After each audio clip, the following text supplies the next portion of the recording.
Então seja bem-vindo a mais um Think Tank. O Think Tank é o programa aqui do canal onde nós fazemos a análise semanal do que aconteceu no plano político, mas também no plano económico. Mas antes de irmos ao programa, quero recordar, que é um disclosure que faz sempre, que o canal tem várias parcerias, a saber com a Prozis e também com a Blue Crow. Ora, e também convém esclarecer que este programa tem ajuda à produção do grupo Sem Disalidade. Bom, vamos então ao menu desta semana. O que é que temos para si? E já estamos novamente 3 em estúdio. Temos o julgamento de Jair Bolsonaro, a morte de Charlie Kirk e o que isso significa, e ainda a subida do rating da dívida pública portuguesa. Luís, vou começar por si. Foi o Luís que sugeriu estes temas. Quanto ao julgamento do Bolsonaro, começo por dizer o seguinte: se o Bolsonaro fosse de esquerda e o Lula de direita, tínhamos aí um banzé completo com um julgamento político e um preço político. Como é ao contrário, não temos esse banzé. Em todo caso, eu acho que o Bolsonaro não é grande espingarda, é um tipo... Mas não acha que ele tem responsabilidades nisto? Ele tem, obviamente, tem responsabilidades. A minha leitura dos acontecimentos, aliás, depois de falar com vários amigos brasileiros, tipos fiáveis, moderados, centristas, é a seguinte: ele andou numas bocas sobre conspirações com a sua equipa. E essas bocas sobre conspirações passaram a escrito. Daí, haver um golpe de Estado, há uma diferença. Porque, repare, não há nenhum militar de alta patente com comando de tropas incriminado. Portanto, sim, para mim, é claro que isto não passou de umas bocas e umas declarações de intenções, mas não tinha tropas efetivas para fazer um... Lá está, pôs-se a jeito. Só que aquilo que disse, mais o seu séquito também é fraquíssimo, com o que escreveram, puseram-se a jeito. Depois aquele ataque que foi feito no domingo, aquilo foi um ataque feito por desordeiros, se calhar com ligações a ele ou ao seu séquito, mas obviamente não configura um golpe de Estado, porque não havia tropas depois para fazer um Estado. Portanto, a acusação de golpe de Estado é excessiva por estas razões. Agora, não há dúvida, como dizem os meus amigos brasileiros, o tipo só fez besteira, como eles dizem, da maneira como se pôs a jeito na matéria. Portanto, sendo um tipo muito fraco. E, do ponto de vista jurídico, há ali uma pequena inconsistência, que é: não há unanimidade no tribunal. Há um juiz, que é o Fux, que votou contra e disse que aquilo não configurava a acusação que estava a ser feita, e tudo aquilo não fazia sentido, e parece que com isso ele juridicamente poderá reclamar. Mas, obviamente, que ele se pôs a jeito, e se tiverem visto, e eu vi o Lula na televisão, o ar de ódio do Lula mostrava a sua determinação política de castigar o Bolsonaro. O Lula não se pôs naquela posição. O Estado de Direito funciona, os tribunais decidiram, quem sou eu para julgar? Os tribunais é que decidem, não sou eu. Mas Luís, o ar dele ajudou à festa. Sim, mas não acha que vai haver uma amnistia? Eu acho que ele vai julgar na amnistia, até porque há um tipo que lidera a frente contra o Lula, que é o Tarcísio de Freitas, que é o governador do Estado de São Paulo.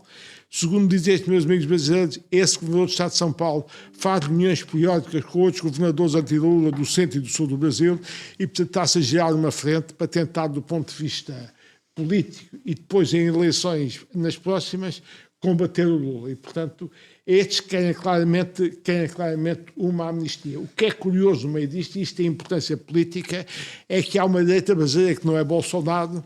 Eu gostaria de que, para alinhar para eleições, que a equipa, a área do Bolsonaro os apoiasse, porque também não podem hostilizar o Bolsonaro, porque se hostilizarem perdem completamente contra o Lula e o PT. O que eles querem é pôr o Bolsonaro na reforma e arranjarem uma alternativa. E arranjarem uma alternativa, sem suscitar a oposição do Bolsonaro e da sua trupe, para que a direita possa ter uma palavra a dizer em próximas eleições. Portanto, a jogada é claramente isso. Agora também, deixe-me dizer que estes meus amigos dizem-me que a coligação entre o Lula e o Supremo Tribunal Federal é fortíssima neste momento, e o Supremo Tribunal Federal está politicamente orientado, e, portanto, o Lula arranjou uma situação cómoda. Não tem que ser ele a fazer os atentados à democracia, é o poder judicial que o faz. E diz, meus amigos brasileiros, que já tem havido cidadãos brasileiros revistados pela polícia a chegar ao aeroporto e vêm nos telemóveis para ver se há mensagens políticas contra o Lula ou contra o establishment. É igual aos Estados Unidos. Portanto, isto, no Brasil, o clima político também é muito muito perigoso. Só que aqui o Lula refugia-se, o Supremo Tribunal Federal, que tem muito poder, e porque eu li, tem um poder excessivo, façam com o que o Supremo Tribunal deve ter. E tem um juízo confessadamente de esquerda, que é o Alexandre de Moraes. O Alexandre de Moraes. Portanto, há ali uma coligação entre o Lula e o Alexandre de Moraes fortíssima, que leva a que o Brasil caminhe para uma democracia liberal. Vejam que em Espanha, com o Sánchez não fez coligação com o Poder Judicial, tomou conta dele, ter substituído o juízo, põe na sua cor. No Brasil, o Lula tem o mesmo esquema com o Alexandre de Moraes, que é um tipo que tem comandado toda a agenda de ameaça à liberdade de imprensa, de todos aqueles que dizem coisas que eles não gostam, tem comandado toda a agenda. E o Lula pôs uma posição cómoda, porque não é ele a comandar, é o aliado dele, o Alexandre de Moraes, a comandar isso. Portanto, o Brasil caminha, a meu ver, neste aspecto, para uma democracia liberal. A esperança que eu tenho, porque gosto de democracias liberais, é que o Tarcísio de Freitas consiga ter uma frente sólida, não antagoniza o Bolsonaro, consigam pôr, como diz na reforma, e eu acho que jogam nessa amnistia. É evidente que compreendo que uma amnistia não diz que ele não é culpado. Apenas... É como o hotel. Apenas permite ter uma qualidade de vida a um tipo que é julgado. Há aqui esta nuance. A amnistia não iliba de culpas. Para ilibar de culpas era conseguir recorrer, e parece que isso é possível, porque o juiz Fux quebrou a unanimidade. Luís, deixa-me fazer uma pergunta. Não acha que a tentativa dos Estados Unidos de intervir no julgamento, nomeadamente o Sr. Trump, fez declarações públicas antes da decisão, a dizer que ele devia ser libertado, isso ainda picou mais os juízes? Depois do Trump, também outra dimensão que tínhamos esquecido, mas é interessante falar. Eu acho que o Trump fez outro disparate, porque, no fundo, pôr-se uma potência exterior, ainda por cima dos Estados Unidos, a entrar na cena a apoiar o Bolsonaro, só facilita a vida do Lula e do Alexandre de Moraes, até porque há muito brasileiro que pode não gostar do Lula ou do Alexandre de Moraes, mas obviamente não gosta da interferência americana, sobretudo do Sr. Trump, numa série dessas. Portanto, a intromissão do Trump nisto só ajudou à festa, só agravou, a meu ver, as questões do Bolsonaro. E aí, o Bolsonaro tem um filho que passa a vida nos Estados Unidos, é falar com o Trump, também não é grande espingarda, não tem o mínimo de bom senso, agravou a questões. É claro que eu devo dizer, na política brasileira, mesmo antes do Lula ganhar, já quando o Bolsonaro ganhou, aquele juiz Sérgio qualquer coisa que tinha posto o Lula na prisão, Sérgio Moro, tinha posto o Lula na prisão e depois vai para a Ministra da Justiça também é um disparate completo. Já no tempo do Bolsonaro, esta ida do Sérgio Moro para a Ministra da Justiça também politizou o julgamento na altura do Lula. Portanto, temos o reverso da medalha agora e também devo dizer, portanto, dos dois lados, para mim... Pois, o Brasil não se recomenda nesse a coisa não é famosa. Eu acho que é uma cena triste. Agora, também devo dizer o seguinte, o Lula, no primeiro mandato, beneficiou da situação económica equilibrada que o Fernando Henrique Cardoso tinha deixado. Sim. Mas eu dizia, com aquela composição sociológica do Brasil, eu admirava-me como é que um tipo como o Lula não tinha ganho as eleições. Aquilo é que vai acontecer com a composição sociológica do Brasil. Para mim é inevitável. Agora, o Fernando Henrique Cardoso era um tipo, a meu ver, de grande categoria, até pouco comum, líder daqueles políticos nos países da América Latina. Em todo caso, não era de centro-direita, era centro-esquerda. Era Gadamim do Mário Soares. Só que era um centro-esquerda mais social-democrata, mais moderado. Neste segundo mandato apoiou o Lula. Apoiou o Lula. Portanto, é um tipo de centro-esquerda, agora moderado, mais um social-democrata, mas é para dizer que o Brasil já não estava a ser na altura comandado pela direita, mesmo com o tempo de Fernando Henrique Cardoso. Em todo caso, o Lula aproveitou disso e devo dizer uma coisa. O Lula até tive simpatia por ele no primeiro mandato. E há um político português cujo nome não quero aqui citar, porque ele disse-me isto, mas não pediu que eu não dissesse, disse, sabe se eu falar com o Lula, antes de ele tomar a posse a primeira vez, o homem está muito preocupado com o poder, está cheio de medo de ser o poder, é bom sinal, é que vai ter bom senso. Isso aconteceu no primeiro mandato. Portanto, ele no primeiro mandato surpreendeu-me, até assim para dizer com ele que foi moderado e equilibrado. Na primeira fase do primeiro mandato. Na primeira fase do primeiro mandato. Depois devo dizer que a Dilma Rousseff já foi pior, porque a Dilma Rousseff, como era economista, tinha a mania que sabia, e fez microgestão de empresas públicas e do Banco Central que o Lula não tinha feito inicialmente. O Lula, como não sabia, foi um bocado moderado no primeiro mandato. A Dilma tinha a mania que sabia, porque era economista, fez microgestão do Banco Central, foi pior que ele. Agora, ele já, ao ganhar muitas eleições, já tem uma confiança dos mandatos anteriores e, a meu ver, veio todo ao cima o esquerdismo. E veja que ele hoje em dia alinha claramente não com o mundo ocidental, mas alinha com a China e a Rússia. Não se esqueça que ele foi à grande parada do ditador Putin em Moscovo, nos põe dúvidas sobre as suas referências democráticas. Portanto, ele está claramente alinhado à esquerda. Dizer também que o senhor já morreu, mas o anterior Papa Francisco era grande adepto do Lula. Portanto, a minha confirmação que o homem era mesmo ferozmente de ser de esquerda, que ele era um grande adepto do Lula.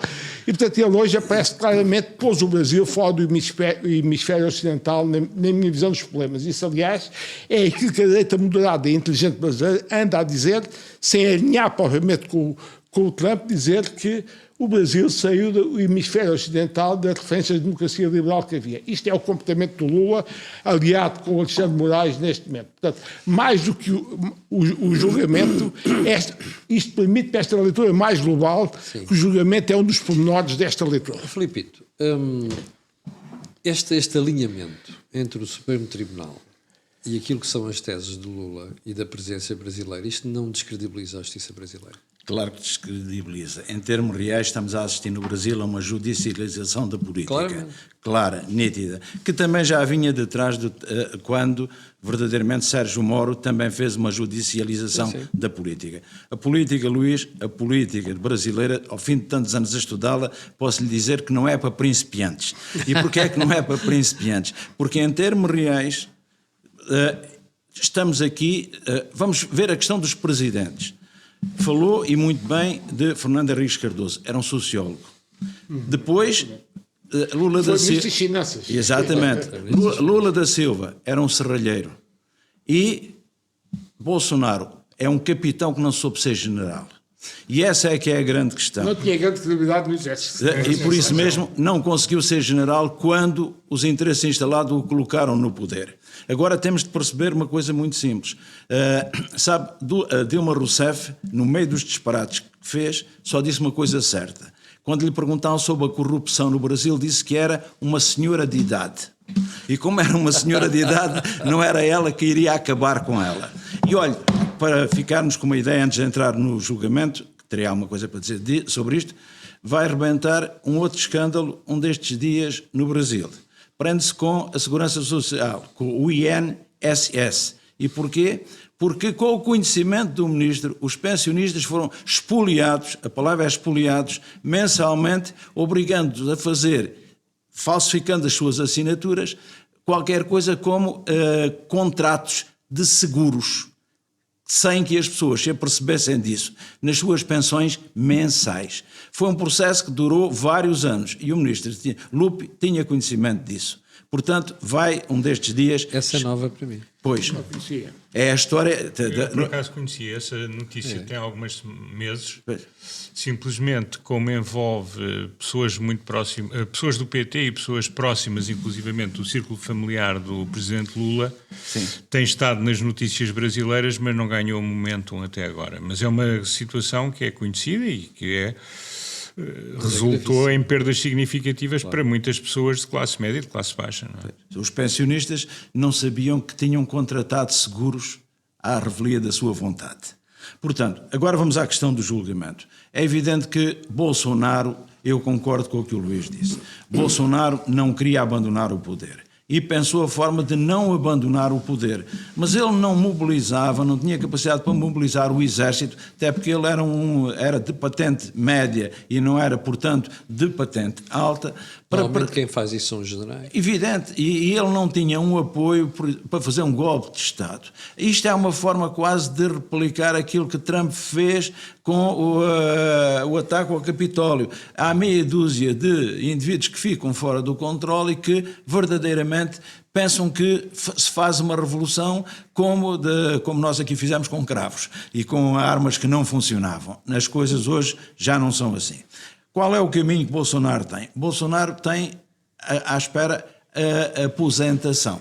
Por isso mesmo o partido já disse que põe como líder, mas é um título honorífico. É como se fosse, portanto, é como nós fazemos aqui. Senador. E inclusive é dar-lhe um título, quer dizer, fica presidente honorário, mas verdadeiramente sem poder nenhum. O que acontece é que no Brasil, entrando na questão do sistema político, é uma confusão. E porquê? Nós aqui sabemos em Portugal, quando um deputado muda de partido, imediatamente perde o mandato. No Brasil, não. Há uma janela de transferência. Significa que 6 meses antes de terminar o mandato, qualquer político que tenha sido eleito pelo método proporcional pode mudar de partido sem perder o mandato. É um mercado secundário a funcionar. Não, ainda pior, é que fora desse... Pior ainda, Luís, é que fora desse período também podem mudar. Basta que invoquem uma de 2 causas. Um desvio ideológico por parte do partido ou sentir-se marginalizado pelo partido. Quer dizer que eu digo, não me deixam falar no plenário. Como não me deixam falar no plenário, eu saio porque estou a ser marginalizado, não estou a ser bem aproveitado. Quais são agora, entrando na questão do julgamento, quais são as alternativas? Primeiro, a defesa de Lula... Não, primeiro que tudo é o embargo da declaração. O que é o embargo da declaração? Podem entender que, verdadeiramente, ou há omissão, ou obscuridade, ou contradição. Se entenderem que há algum destes 3 elementos, podem interpor aquilo que se chama o embargo da declaração. Depois, se isso por norma dá o quê? Dá uma redução de pena, mas não a comutação da pena. Não aquilo que se pode dizer ficar liberto da pena. Depois, vamos à outra parte. Pode pedir o indulto. Por acaso, como é a nível individual, no Brasil não se chama indulto, chama-se graça. E é possível, também é possível. Mas já percebemos que Lula da Silva não lhe vai dar. Mas pior ainda, pode concorrer, pode pedir a amnistia. Já houve um processo que decorreu para ser votada a amnistia e foi retirado pelo Presidente da Câmara Baixa. Porquê? Por ordem de Lula da Silva. O que é que acontece? Mesmo que a amnistia venha a ser oficializada, venha a ser debatida, venha a ser aprovada, e o termo é aprovada, o que é que acontece? Se for aprovada, o Supremo Tribunal de Justiça tem de se pronunciar. Se é constitucional ou se não é constitucional. E já disse que é inconstitucional, mesmo antes de ela ser discutida e poder vir a ser aprovada. Quer dizer o quê? Este é o fim político de Bolsonaro. E é o fim político de Bolsonaro porquê? Porque o sistema brasileiro é esta confusão em que, repare, já está previsto que sempre que um titular de um cargo tenha problemas com a justiça e seja condenado, quem é que o substitui? E se esse segundo for, quem é que o substitui? E se esse terceiro for, quem é que o substitui? Isto é uma prova clara que, quando se fala num Estado de Direito, é um direito muito torto. E porquê é um direito muito torto? Precisamente porque praticamente mais de metade dos políticos brasileiros estão a braços com a justiça. Precisamente porquê? Precisamente por causa destes jogos de interesse. O Brasil é um país quase continente. Agora, e os interesses não são são continentais, são maiores ainda. Pondo-nos no lugar de um brasileiro normal que deixa de estar preocupado. Ou mesmo nós europeus temos uma ligação muito grande com o Brasil. Filipe, qual é a resta de esperança que se pode dar ao Brasil? Não é nenhuma, porque não há terceira via. Eles têm um populismo cultural ou identitário simbolizado em Bolsonaro. Sim. Têm um populismo socioeconómico em Lula da Silva. E o que é que acontece? E não há meio. Não há aquilo que se chama uma terceira via. Aquilo que seja a classe média que verdadeiramente é imediatamente cooptada ou por um partido ou pelo outro. Por norma, se for alguém com ideias liberais, é cooptado pelo populismo da direita, cultural ou identitário. Se for alguém que queira ser considerado intelectual, é imediatamente conotado pelo populismo socioeconómico de Lula. Há um dado importante, Luís. Em termos reais, nós dizemos que Lula da Silva tirou 20 milhões de brasileiros do limiar da pobreza. É verdade, mas não está completo. Ele atribuiu-lhe bolsas. Verdadeiramente ele não os tirou, ele subsidiou-os, que é uma coisa completamente diferente. Sim, exatamente. Nesse aspecto, o Fernando Henrique Cardoso fez muito melhor trabalho. Claro que fez, era um sociólogo que conhecia o tecido social do Brasil. Lula da Silva só tem um povo, é os deixados para trás. Em termos reais, a classe média, os liberais, não fazem parte do povo brasileiro, segundo Lula da Silva. E depois há outro dado muito importante, que é aquilo que Eu já expliquei que o Mário Grondona, um jornalista também sul-americano, dizia: o populismo gosta tanto dos pobres que os multiplica. E porquê é que os multiplica? Porque ao multiplicá-los tem sempre alguém a quem regimentar. Claro. Portanto, o Brasil, neste momento, o Brasil é um país que tem Mas imensos... acho que aqui o Partido Socialista costuma fazer uma coisa parecida em Portugal.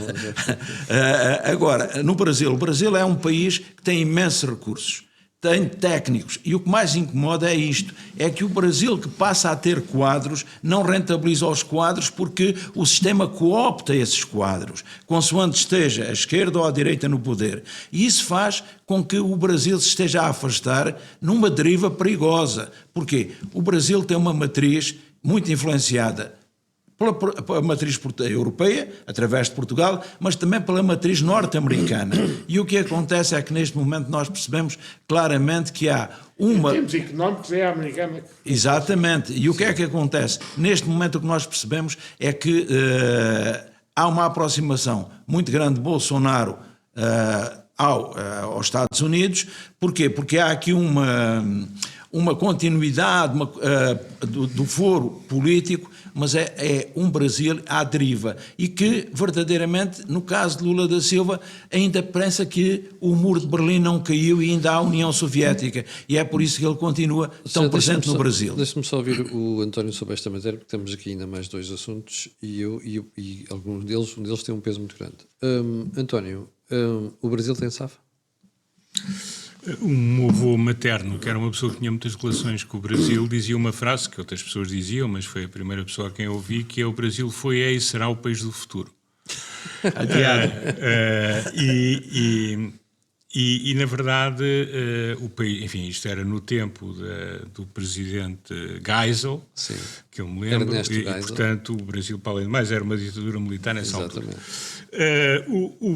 O Brasil tem problemas, enfim, é uma economia que tem um potencial gigantesco, tem uma população de 205, 210 milhões de pessoas, nos quais tem uma elite, não estou a falar dos ricos, tem uma elite intelectual, científica e profissional de primeiríssimo nível, e como o país é muito grande e há muitos anos que eles usam, enfim, a capacidade instalada nos Estados Unidos e, de alguma forma, mas muito menos, na Europa, tem pessoas formadas pelas melhores escolas que têm dado provas, seja no próprio Brasil, seja fora, de uma enorme capacidade.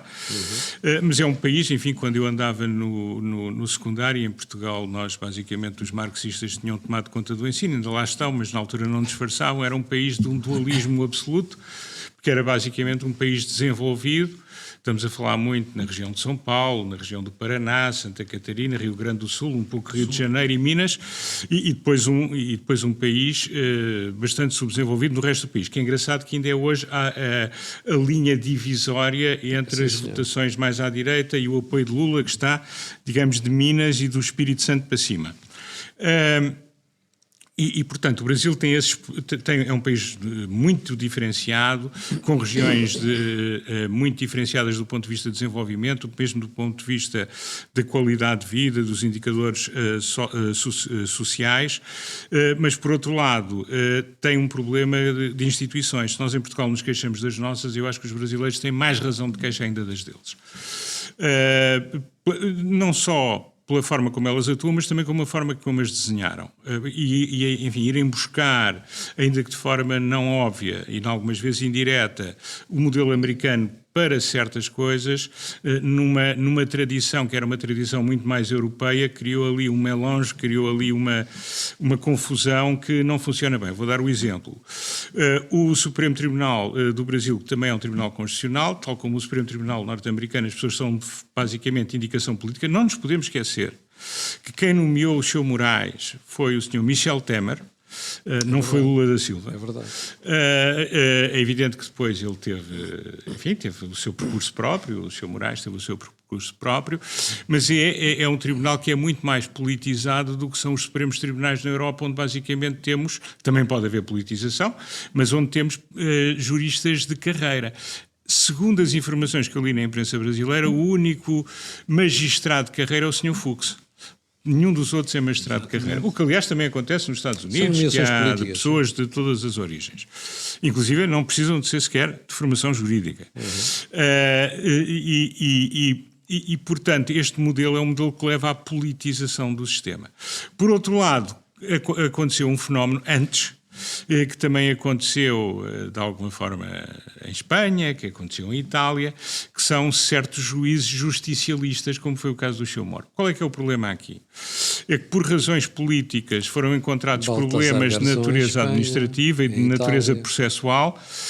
As pessoas acabaram por ter, muitas delas, os julgamentos anulados, mas isso não retira o facto de haver evidência mais do que suficiente, eu agora não estou a falar em A, B ou C, mas, digamos, no maior esquema de corrupção da América Latina, na sequência, e da América Latina e se calhar do mundo, depois nós não sabemos como é que é na Rússia e na China, mas na América Latina certamente, que foi o Lava Jato, que já vem na sequência de um esquema que envolvia menos dinheiros, mas que também era muito importante, que era o mensalão. Houve pessoas envolvidas diretamente e de forma importante e com condenações significativas pelos tribunais brasileiros, simultaneamente no mensalão e no Lava Jato, estão cá fora. É verdade. Estão cá fora a fazer política. Portanto, isto dá uma ideia de pessoas como de peso nos é um partidos. sistema que não funciona bem, porque um sistema que funciona bem isto não pode acontecer, até por cima que os brasileiros, ao contrário dos europeus e nomeadamente dos portugueses, condenam a pessoas a dezenas e dezenas de anos de prisão e depois, 3 anos depois, as pessoas esquecem-se e vêm num qualquer sítio que o homem está cá fora. Portanto, eles têm um problema de funcionamento do Poder Judicial, têm um problema de politização do sistema ao mais alto nível. Este Tribunal Superior do Brasil é claramente muito politizado, o que obviamente que faz com que a separação de poderes, que é um apanágio das democracias liberais, não possa funcionar no Brasil. Não é o único sítio onde não funciona, mas a separação de poderes entre executivo, legislativo e judicial não funciona no Brasil. Para o futuro, eu também acho que o destino do Sr. Bolsonaro vai ser aquele que os meus colegas de painel referiram. Ou seja, amnistia e reforma. Sim, ou pelo menos vai estar fora de jogo. Acho que se não tiver nenhuma doença, ele não vai morrer na prisão, mas também não vai poder estar novamente na atividade. Bolsonaro é muito culpado da sua clarividência limitada, não é? E também por razões de amor filial, estar rodeado por pessoas que herdaram do pai uma cognição limitada, que são os seus 3 filhos mais velhos do primeiro casamento. Nenhum deles é uma figura notável do ponto de vista intelectual, e depois, pessoas que pensávamos que eram muito próximas dele, mas que são obviamente muito mais capazes, muito mais inteligentes, como Tarcísio, não está envolvido naquilo onde ele está com os filhos. E depois é óbvio que não foi golpe, porque não há nenhum militar de alta patente que estivesse envolvido. Aliás, puseram-se todos de capa, ficaram todos de fora. Houve sim uma insurreição, houve uma sublevação, ele esteve necessariamente por trás. Agora, o resultado da sua cognição limitada é achar que aquilo fazia com que Lula não tomasse posse. É óbvio que tomava posse. E depois disso, tem todas estas consequências. Para haver uma alternativa ao Lula, e com isto termino, era muito importante que o bolsonarismo não fosse a grande oposição a Lula, porque as grandes figuras do bolsonarismo não só não são figuras de grande capacidade, como por outro lado têm muitas ideias que não são ideias boas para o futuro do Brasil, embora houve pessoas inteligentes que tenham colaborado com o Bolsonaro, mas o essencial do seu grupo político mais próximo não é de grande qualidade, e para haver uma alternativa ele não pode ostracizar, porque ainda agora houve uma sondagem recente em que de facto Lula aparecia à frente, a seguir aparecia Tarcísio Freitas, mas Tarcísio Freitas sofre pelo facto de que um dos filhos de Lula, neste caso Eduardo Bolsonaro, aparecia com 14%. Portanto, para que a direita tenha alguma hipótese, é preciso que o bolsonarismo não tenha uma figura a concorrer. E para isso, como disseram, quer o Zé Filipe Pinto, quer o Luís Mira Amaral, é importante que não haja uma ostracização do bolsonarismo, porque senão eles vão sempre a jogo e vão sempre favorecer Lula. Claro. E, portanto, este é o único destino que eu vejo para o Brasil, numa situação em que isto é um Lula à vontade. Nós não podemos esquecer que o Lula está a caminho de ser um octogenário. É um homem que já teve problemas de saúde, mas é um homem que os brasileiros apostam para mais não sei quantos anos à frente. Isto, enfim, muito como se vê nos Estados Unidos com Trump, que também é um homem que vai ser octogenário em breve. Não é que os octogenários não possam liderar países, mas liderar países numa função em que o presidente é tão executivo, reconhecemos que, enfim, no mundo atual, enfim, começamos a ter uma gerontocracia a mandar em todos os países, de facto. Um outro aspecto que eu acho aqui que vale a pena, e com isto termino, relevar, é que o Brasil, de facto, abandonou o seu eixo de aliados habitual. Lula e Celso Amorim, que não é o Ministro dos Negócios Estrangeiros, mas é a pessoa com mais influência na política externa do Brasil, digamos que transformaram o Brasil num país, de facto, que não só não é do mundo ocidental, só fala com o mundo ocidental quando lhe interessa, como por exemplo com o Mercosul, mas é um país que ostraciza o Ocidente. E se nós levássemos a peito tudo o que se diz de nós, e agora quando falo nisso falo na União Europeia, o que eles têm dito da União Europeia, já nem falo dos Estados Unidos e de Trump, aquilo que Mahoma não dizia do presunto.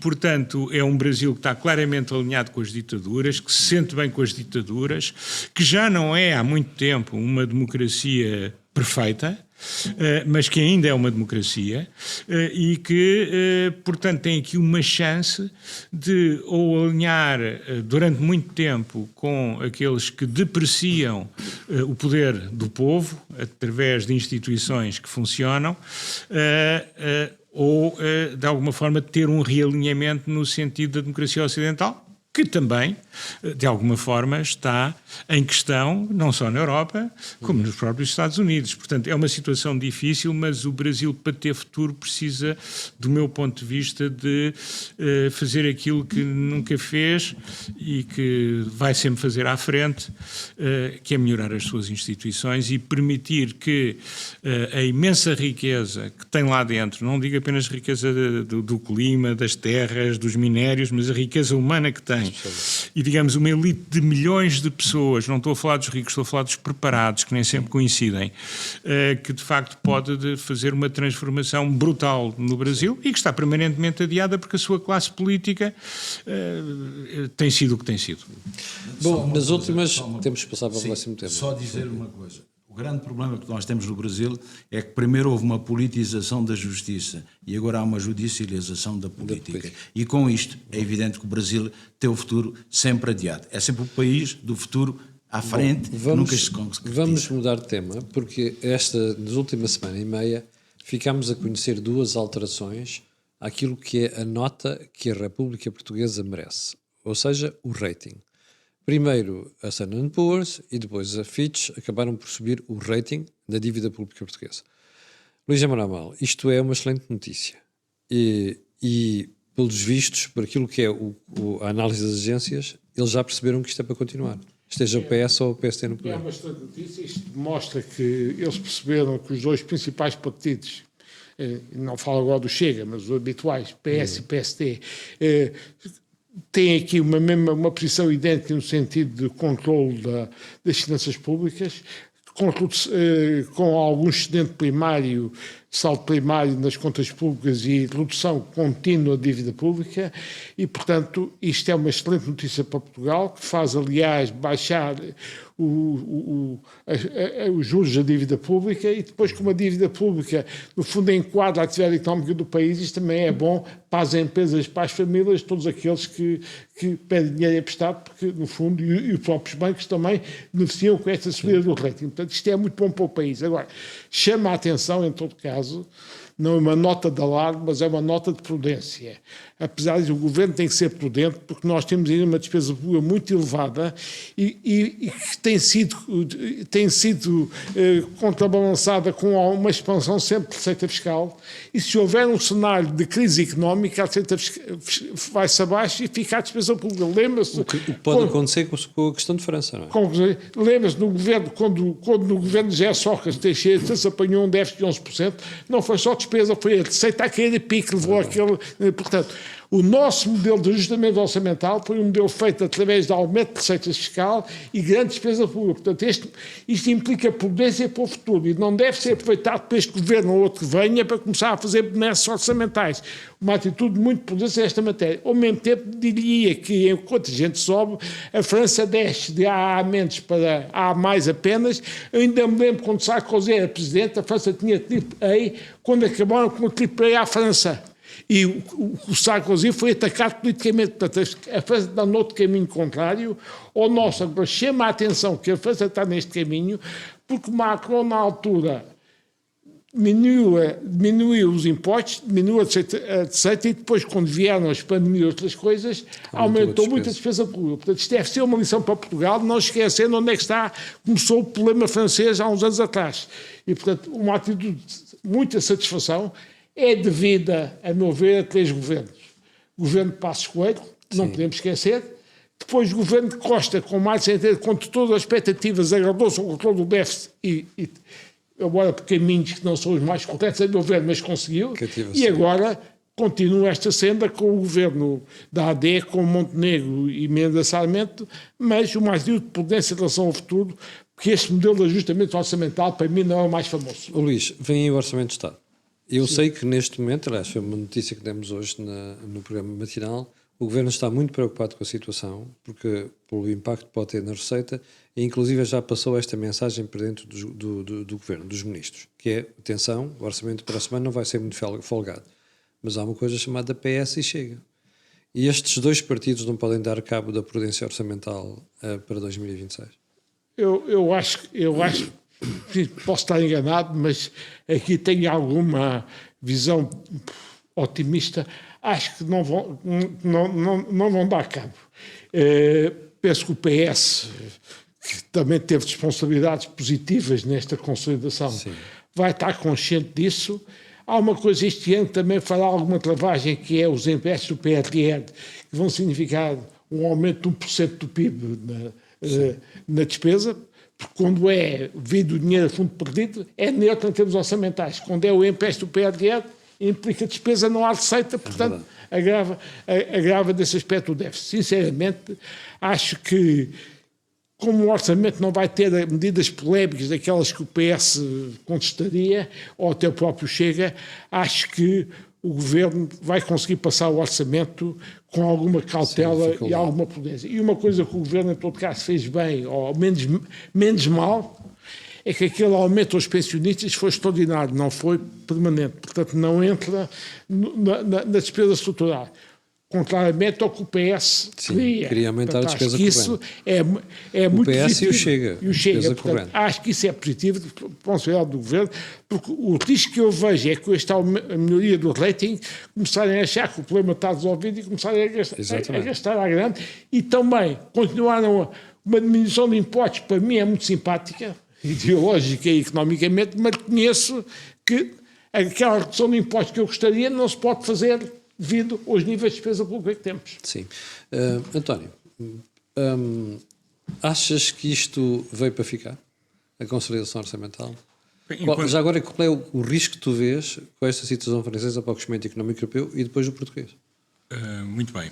Eu acho que em princípio veio para ficar porque, enquanto houver memória do que aconteceu em 2011. Ou seja, aprendemos alguma coisa com a Troika? Sim, apesar de ainda haver muita gente na imprensa a fazer a narrativa de que isto foi uma crise empolada porque o PEC 4 iria conseguir resolver o problema, que é obviamente falso, que não tem ponta por onde se lhe pegue, mas enfim, entre gente iliterada financeiramente é um argumento que se pode fazer. Mas Mário Centeno e Costa teve que dar cobertura a Mário Centeno, percebeu que não era assim, e portanto eu concordo que foram estes 3 governos que incorporaram esse ponto. Por isso é que eu acho que não só o PS não tem grande vontade nem ganho em pôr o governo abaixo, como se o PS e o Chega quiserem pôr o governo abaixo, governa com duodécimos e portanto não vai ter aqui grandes problemas. E portanto agora o governo não tem é que ceder a eventuais, que eu acho talvez não aconteçam, mas nunca se sabe, porque há sempre surpresas, propostas estapafúrdias da oposição. E não tem razão nenhuma para o fazer, porque pode governar com duodécimos, não há grande problema. Agora, qual é que é aqui a questão que eu acho que se põe? Nós não nos podemos esquecer, exatamente aquilo que o Luís disse, é que nós tivemos, como sempre tivemos, um processo de ajustamento em que o ajustamento é feito do lado da receita. Os ganhos são ganhos da receita. As perdas, a despesa, não houve cortes de despesa, não houve racionalização da despesa. Seria ótimo que reorientassem, já lá vou, que reorientassem esta reforma do Estado para ser uma reforma da despesa, que eu começo a achar que se calhar não vai ser. Mas o ministro diz sempre que não. É que ela pode não ter despedimentos, mas há outras formas de racionalizar. Eu não tenho que os despedir, eu se calhar tenho que os pôr de forma a não estourar dinheiro. Que só isso é um ganho. E o Luís aqui falar nisso. Exatamente. Agora, não sei se eles sabem fazer isso ou se querem. Agora, exato. Permite completamente. Agora, nós não nos podemos esquecer que nós tivemos aumentos permanentes de despesa já com este governo. É verdade. E, portanto, este governo não tem margem para fazer qualquer corte, independentemente da situação francesa, sem uma racionalização da despesa. Porque tudo o que fizer é conjuntural e põe um risco maior quando houver arrefecimento da economia, que há de haver uma altura em que vai haver. Se ele for antecipado pela questão francesa, nós temos que contar duas coisas, que é uma redução do aumento da receita, e em alguns casos até uma eventual redução da receita em determinado tipo de impostos, porque há alguns que nós sabemos que são muito elásticos à evolução da economia, e por outro lado, um aumento dos juros, porque se a situação em França correr muito mal, nós podemos ter um spread mais favorável do que a França, mas os juros vão sempre subir. Aliás, tem estado a acontecer. Exato. Eu acho que o Governo está consciente disso. As declarações que o Ministro das Finanças tem feito não dizem isso, mas eu intuio que é isso que está por trás das declarações que ele tem feito, muito cuidadosas, a meu ver, relevante e importante que o faça. E um outro aspecto é que nós temos estado num caminho que eu acho que devemos consolidar. Ou seja, a tendência não vai ser, nós agora temos este rating e, portanto, podemos fazer o que quisermos. Porque da última vez que pensámos assim foi com o engenheiro Guterres. E eu estou à vontade porque eu falei sobre isso, lutei contra isso e perdi porque fui-me embora. Mas foste secretário de Estado do Tesouro. Isso aí, pelos meus pés, e a questão fundamental, tal como foi dita na altura, tinha a ver com as privatizações e tinha a ver com isso. Não por haver privatizações, mas pela maneira como elas eram feitas e enfim. O aspecto aqui que era muito importante é que nós chegámos ao euro. Numa situação em que chegámos ao euro por abaixamento das taxas de juros, pelo efeito de autoalimentação que isso faz a seguir, porque reduz a dívida pública, havia muitas privatizações, portanto nós chegámos basicamente por um efeito que não tinha a ver com a despesa. Aliás, a despesa estava a crescer e estava a criar uma dinâmica de crescimento imparável. E foi dito na altura, e muita gente não acreditou, isto vai causar problemas. E o que é facto é que não foi preciso esperar pelo grande problema com Sócrates, bastou 2001 para se sentir uma situação pantanosa, porque realmente nós não nos podemos esquecer que o professor Oliveira Martins, ou o Dr. Oliveira Martins, teve o orçamento mais retificado ou mais alterado que eu me lembro em toda a minha vida profissional, porque o orçamento era apresentado e passado uns meses tinha que se apresentar outra coisa qualquer, ou já se estava a falar de outra coisa qualquer. Portanto, nós não estamos muito longe dessa situação. As coisas têm corrido muito bem, mas nós temos que consolidar mais. Os governos têm feito o seu trabalho na área das finanças, mas podiam ter feito melhor.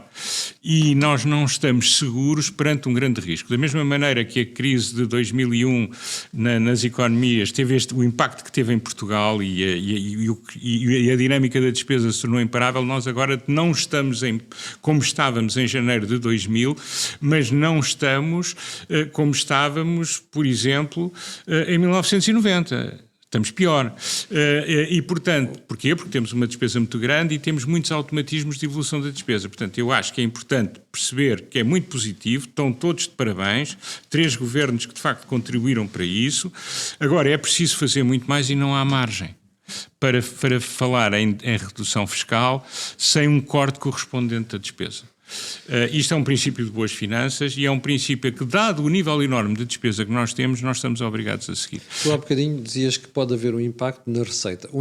Quais é que tu achas são os impostos onde isto pode sentir mais se houver um arrefecimento da economia? O IRC é dependente do ciclo, E o o IVA IVA é dependente do ciclo e o IRS, depois pela componente não salarial do IRS, também é dependente do ciclo. Ou seja, logo três impostos têm um A peso salarial brutal na só se receita. ressente mais tarde quando começa a haver desemprego, mas nós temos uma situação muito próxima de um emprego total.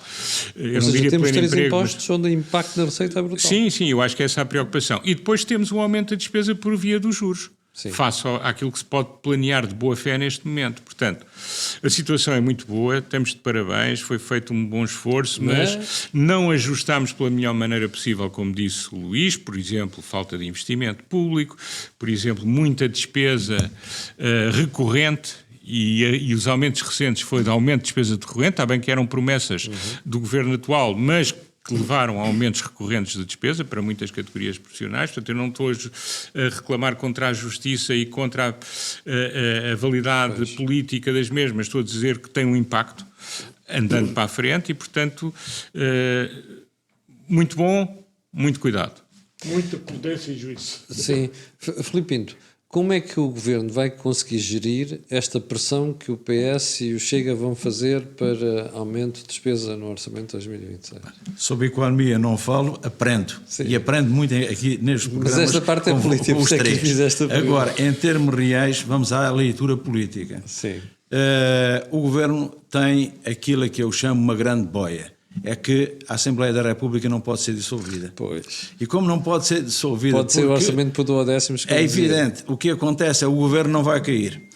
Independentemente da posição dos partidos do PS e do Chega, o Governo não irá cair, a Assembleia não vai ser dissolvida. E depois temos a eleição presidencial e o novo Presidente também não o pode dissolver nos primeiros 6 meses do seu mandato. Portanto, o Governo garantidamente tem aqui uma boia de salvação de 1 ano, garantidamente. O que é que acontece? Este dado político é fundamental, precisamente para não enverdar por aventureirismos que ponham em causa todo o rumo que nos permitiu chegar aqui.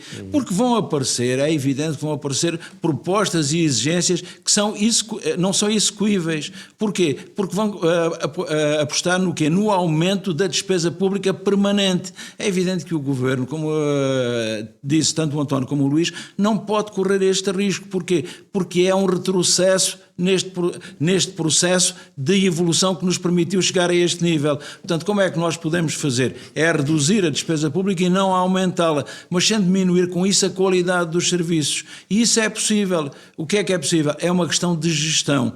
Em relação à gestão política, tem de ser feita, o Governo tem de perceber que nunca irá agradar a todos e que uma medida que negocie com o PS, evidentemente, provavelmente, irá desagradar ao Chega. Embora haja um dado aqui importante. O Chega é muito antissistema, mas no que diz respeito à economia é muito pró-sistema. Significa que quer muita intervenção do Estado. Demasiada para um partido que se diz cultural ou identitário. E este dado é um dado a ter em linha de conta. O que é que eu antevejo? Vamos ter eleições autárquicas. As eleições autárquicas serão um elemento fundamental para perceber qual é o equilíbrio de poderes e principalmente quem é que é o líder da oposição. Se o Chega, se o PS. E mais do que isso, se José Luís Carneiro permanece secretário-geral do PS.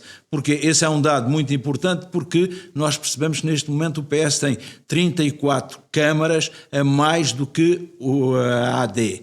Mas há um dado fundamental a meu ver, é que não é apenas o número que conta, é que câmaras são. Sim. E nós percebemos claramente que agora vai haver uma mudança obrigatória no Porto, uma mudança obrigatória em Gaia, uma mudança obrigatória também aqui em Sintra. O que é que acontece? Estas câmaras são as câmaras dos municípios mais populosos, daqueles que têm mais peso eleitoral. E isto são câmaras que o Presidente muda claramente. Vamos ver se muda à força. E porquê? Porque os Presidentes já estão no fim dos mandatos permitidos pela lei. Então o que é que acontece? nesta situação temos de perceber, primeiro que tudo, como é que vão correr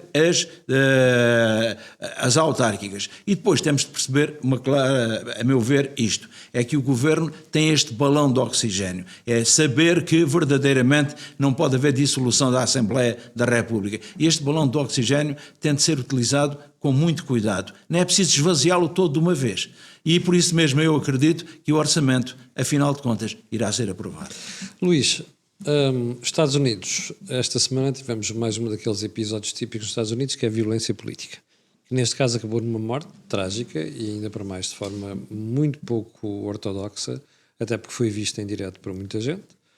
Eu vi na televisão. Pois, isto, ainda mais com imagens explícitas, aquilo foi uma coisa tenebrosa. Os Estados Unidos têm nas últimas décadas, têm esta tentação, andam ali no limite, às vezes, da guerra civil. Há uma tradição de violência política sobre presidentes, dirigentes políticos muito grande. Agora, mais uma vez, gostaria aqui de fazer o contraponto. Suponham que tinha sido assassinado um tipo oquista ou ligado ao PD americano, o banzé que havia aí dizendo que era o Trump, os fascistas que estavam tinham feito isto.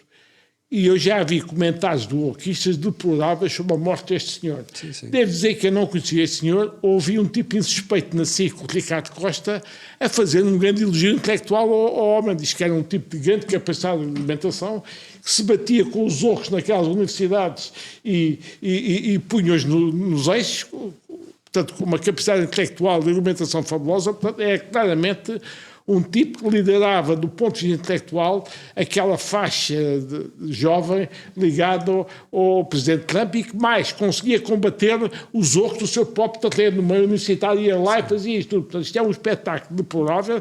É evidente que o que é que a esquerda está a dizer e os orcos? Isto faz parte da tradição política americana, da violência americana. Mesmo que faça parte, é lamentável que se assassine um tipo que não tinha nenhumas ideias agressivas, nunca utilizou uma arma, combatia pela sua cabeça e pelo seu verbo. Isto é absolutamente deplorável. Um aspecto positivo que eu vi na cena política americana foi a senadora Elizabeth Warren, que é da ala esquerda do Partido Democrata americano, que podia ter sido a alternativa à Kamala Harris. Quando o Biden escolheu a Kamala Harris, ela tinha sido a alternativa à Kamala Harris, veio reconhecer que havia radicalização excessiva dos dois lados, quer do PD, quer do Partido Republicano do Trump. Isto é um aspecto positivo de moderação, mesmo entre os radicais, ou supostamente do mal à esquerda. E isto, já agora, eu alargo o problema que não foi falado. Já anteriormente, nos Estados Unidos, tinham assassinado, houve um negro que assassinou uma ucraniana, Irina Sarutska. Também vejam se tem sido o filme ao contrário. Isto quase foi silenciado. Recentemente, na Holanda, um holandês foi assassinado por um imigrante. Ninguém falou nisto, foi silenciado nos jornais. E também já agora lemos outra coisa. Vejam a grande manifestação contra a imigração que houve no Reino Unido, milhares. A imprensa tentou minimizar as silenciadas, dizendo que eram 150 mil. As fotografias que eu vi de Londres, não sei contar quantos, mas foi mais de 150 mil. Que, aliás, para mim, não é uma manifestação de extrema-direita, é uma manifestação profunda de um povo inglês que está cansado do que tem visto e é uma crítica ao governo de Starmer, que não fez nada de jeito nesta matéria. Portanto, isto para mim está num contexto mais vasto. E acontece que morreram os tipos que não eram da esquerda, os senhores ou os senhores que não eram da esquerda, e portanto não há um banzé da esquerda sobre a matéria, e lamentavelmente o Charlie Kirk dos Estados Unidos vi declarações dos loucos a chamarem tudo depois da morte do homem, são perfeitamente lamentáveis. Se fosse o contrário, o banzé que andava por aí. Filipe, perfeitamente de acordo, só acrescento duas coisas. A ideia vigente é que os americanos são filhos de Marte, o deus da guerra, e que nós, os europeus, somos filhos de Vênus, a deusa do amor. Depois, há um dado fundamental. Isto reflete-se naquilo que se chama a segurança. Significa que nós aqui no Ocidente transferimos para o Estado a nossa proteção, a nossa segurança. E esperamos que quem nos fizer mal venha a ser objeto de averiguação e de julgamento na justiça. Em termos reais, nos Estados Unidos, a defesa, a segurança começa por ser individual. E ao ser individual entra as armas. Tem a ver com uma questão que é constitucional. Exatamente, é a segunda emenda. Mas, José, era aí que eu queria chegar. Esta segunda emenda já não está desatualizada face àquilo que viviam os Estados Unidos neste momento, porque na altura isto foi autorizado, foi criado porquê? Porque os Estados Unidos estavam a nascer e era uma nação que tinha imigrantes da Europa perseguidos política e religiosamente, e portanto a ideia de dar às pessoas a possibilidade de se defenderem contra um governo central forte justificou a segunda emenda. Isto já não está ultrapassado. Está ultrapassado, mas temos de perceber a dimensão dos Estados Unidos e o facto de ter um sistema de governo em que verdadeiramente é um sistema presidencialista, mas depois temos de perceber também que tipo de país é que é. E este país, que começou por ser uma confederação, hoje é uma federação. E sendo uma federação não é um Estado unitário, é um Estado composto. É e por isso mesmo, de cada Estado tem a sua lei. E é isto que depois explica que verdadeiramente, apesar de haver um governo central, em termos reais é preciso ter muito cuidado como é que vamos mexer na segunda emenda. Há outro dado mais maquiavélico, é o peso enorme que o lobby das armas tem.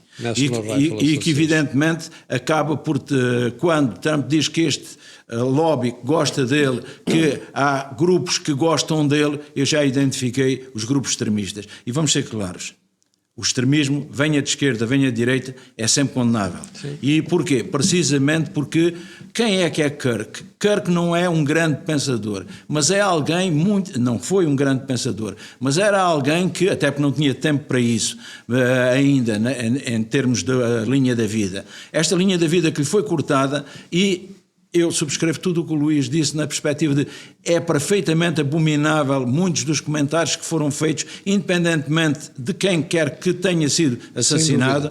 E há um dado muito importante nisto. Ele era alguém disponível para o diálogo, para o debate, precisamente e ao meio universitário, que é um meio muito conotado com o Partido Democrata e de onde aparece muito o movimento UC, e ele desafiava-os no seu terreno. E desafiava-os dizendo o quê? Provem-me que estou errado.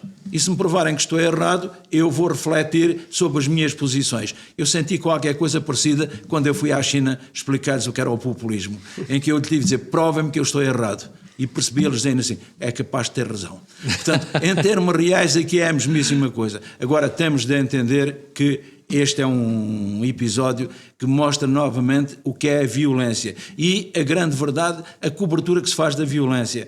Em termos reais não podemos confundir a opinião pública com a opinião publicada. A opinião pública anda a ser intoxicada, e a palavra é mesmo intoxicada, pela opinião publicada. E esta opinião publicada faz com que, por exemplo, eu já me tenha tido, a título pessoal, de desligar de vários grupos de investigação nos Estados Unidos. Precisamente porquê? Porque só Black Lives Matter. E eu digo assim, não, Humanity Matter. Significa o quê? Em termos reais, eu tenho uma visão universalista do homem, não tenho uma visão que tenha a ver com isto. E isto responde, na investigação que estou agora a fazer, a um dado importante.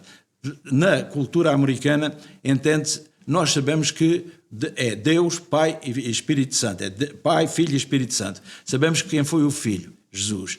Sabemos que foi o Espírito Santo. Desceu sob a forma de línguas de fogo. Não sabemos quem é Deus. O Islão proíbe a representação de Alá. Nós não proibimos. Cada um pode construir a sua própria imagem de Deus. E qual é a imagem de Deus que perpassa na cultura americana? Era homem e era branco. E em termos reais, isto ainda está subjacente a muito do que aqui se passa. Porquê? Porque começa a haver grupos que não se sentem representados. Mas o problema é a forma como eles, ao não se sentirem representados, se manifestam. António, no discurso recente, quer dizer, tinha 2022, salvo ver, do Charlie Kirk, ele dizia que valia a pena aceitar que pode haver uma ou duas mortes provocadas por uso excessivo de armas para garantir que se mantinha a segunda emenda. E ele até falava em God-given rights. Bom, esta obsessão americana com as armas não pode, mais tarde ou mais cedo, colocar o país à beira de uma guerra civil e a violência política.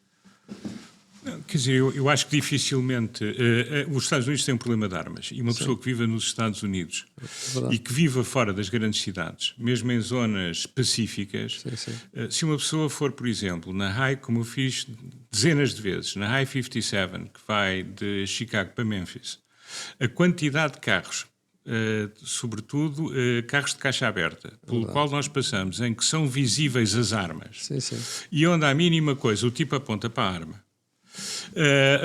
É um fenómeno que, em Portugal, todos ficaríamos preocupados. Lá faz parte da Eu vida. acrescento quando eu vivi no Michigan e estava na universidade, conheci 2 membros das milícias do Michigan. Aquilo era uma coisa horrorosa. A forma como eles defendiam o direito de combater o Estado Central e para isso terem armas. Exato. Pois, e tem as mais variadas formas, depois também há muita arma ligada ao crime, ao tráfico de drogas, há tudo. Mas a população está muito armada. Agora, está muito mais armada à direita. E, portanto, os antifas, que são geralmente, enfim, na imprensa portuguesa não se pode dizer isso, já vão dizer que eu sou fascista. Mas a grande violência de rua nos Estados Unidos é a violência de extrema-esquerda. Exato.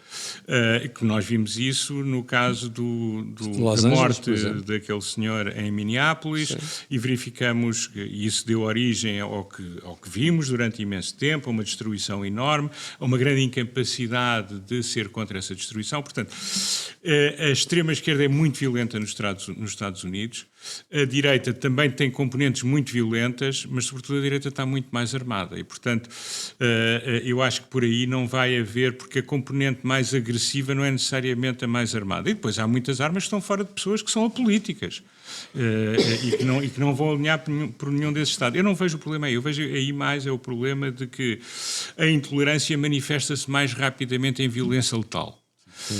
E nós temos visto isso acontecer com grande frequência, e vemos isso acontecer com grande frequência à esquerda e à direita, porque ainda pouco tempo antes tinham morrido em Minnesota 2 pessoas do Partido Democrático. Exatamente. É por isso mesmo, e também por razões de princípio, estou convencido que não só Elizabeth Warren, mas eu subscreveria totalmente a declaração que me pareceu bastante sentida do Bernie Sanders sobre o assunto, atacando violentamente as pessoas que dispararam muito contra... sensata, muito sensata a intervenção. Muito sensata, e portanto, agora, simultaneamente, nós verificamos que pessoas de todas as cores, não diria todas as raças, porque eu vi em várias, eu já conheci o Kirk, há muitas declarações em que o Kirk, perante a direita mais racista, próxima de Trump, dizia, mas não há raças, é uma construção social, porque as pessoas da biologia e da medicina já nos explicaram que somos todos a mesma raça, a raça humana.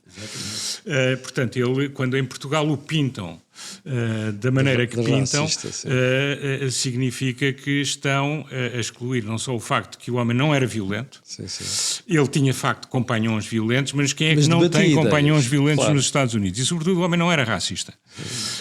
Agora, o que é facto aqui é que esses componentes estão lá todos.